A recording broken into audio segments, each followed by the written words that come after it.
UP में हुए घटनाक्रम के बाद पूरे देश में चर्चाओं का बाजार गर्म है। हमारे साथ बिहार सरकार के पूर्व मंत्री हैं नितिन नवीन, उनसे जान लेते हैं।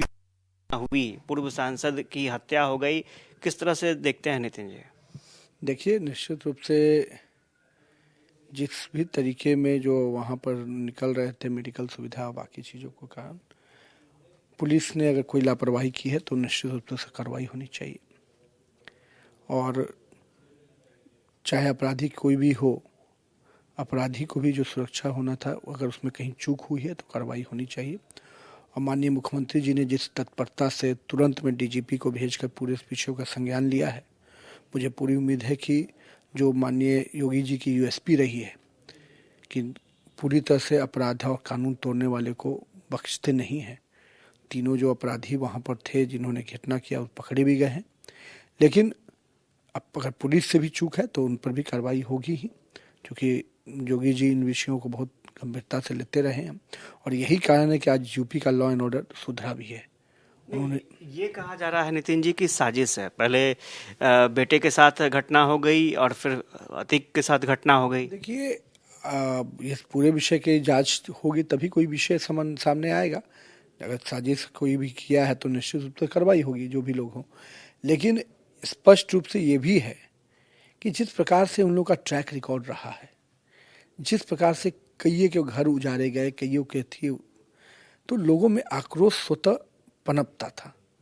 अब उस आक्रोश का प्रकटीकरण है कि उस किसी व्यक्ति ने साजिश किया, जो भी चीज़ें हैं, जानकारी में जो भी चीज़ें आती हैं, उन सभी विषयों पर संज्ञान लेना चाहिए और कार्रवाई होनी चाहिए। अच्छा, जेडीयू का कहना है कि ये कैसा राज है, आरजेडी कह रही है जंगल राज है, सुरक्षित ही नहीं है कोई।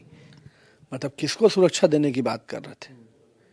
जो चूक हुई है उससे इनकार नहीं कर रहे हैं, उस पर कार्रवाई होगी। लेकिन आप लोग तो वो लोग हैं, भूल गए क्या सिवान की घटना? भूल गए क्या अरिया किशनगंज में क्या होता था? आप तो अपराधी को अपने घर में बैठाकर और उसके तांडव कराते थे। कृपया कर आप तो ना ही बोलें, राजद और जो भी लोग हैं जिन्होंने अपराधियों को संरक्षण देने का काम किया, वो ये बात ना बोले। आज भी जो घटना घटी है उसके जो दोषी हैं उनको तुरंत पकड़ लिया गया, घर में बैठा कर उनको चाय समोसा नहीं खिलाया जा रहा है। आपके राज में क्या होता था? अपराधी कहीं भी अपराध करे पहुंचता था आपके दरबार में और आप उसको संरक्षण देते थे। इसलिए जोगी मॉडल से कंपेयर भी मत करिए। जोगी तो वो मॉडल है जो अपराधियों को जेल में रखता है, आपका वो मॉडल है जो अपराधियों को अपने घर में रखते हैं। अच्छा, तो एक क्या ये माना जाए कि जो मॉडल वहाँ चल रहा है बिहार में भी उसी टाइप के मॉडल की आवश्यकता है? निश्चित रूप से जोगी मॉडल तो बिहार में आएगा ही आएगा, जिस समय आए, क्योंकि बिहार में जिस प्रकार से तांडव चल रहा है। नीतीश जी अपने आप को सुशासन बाबू बोलते थे, अपराध और क्या चीज़ें हैं वो सब दिख रहा है। लॉ एंड ऑर्डर की क्या स्थिति है, जो अपने गृह जिले को नहीं बचा पा रहा है वो क्या करेंगे? और सबसे बड़ी बात, नीतीश जी आप जिस भ्रष्टाचार का चोला पहन के चलते थे कि हम भ्रष्टाचार जीरो टॉलरेंस, भूल गए वो शब्द। आपके याददाश्त में भी आप याद कीजिए, पिछले 6-8 महीने में कभी नीतीश जी ने नहीं कहा होगा भ्रष्टाचार क्या है। अब वो भ्रष्टाचारियों के साथ आप फोटो खिंचा रहे हैं जिसने पूरे देश को लूटा, जिसने दिल्ली को लूटा। तो नीतीश जी और उनके जो शागिर्द हैं, अब वो सब भ्रष्टाचार के आपस में मिली बात लोग हैं। तो इसलिए अब नीतीश जी का ये बयान हमेशा रहेगा कि अब कौन क्या किया। अरे पहले आपने क्या क्या कहा, उस पर अब क्या कर रहे हैं?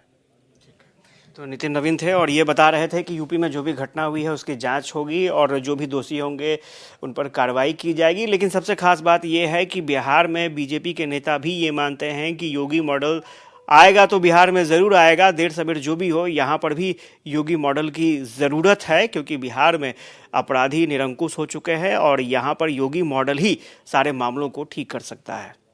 कैमरा पर्सन फिरोज के साथ आशुतोष चंद्र, कशिश न्यूज़, पटना।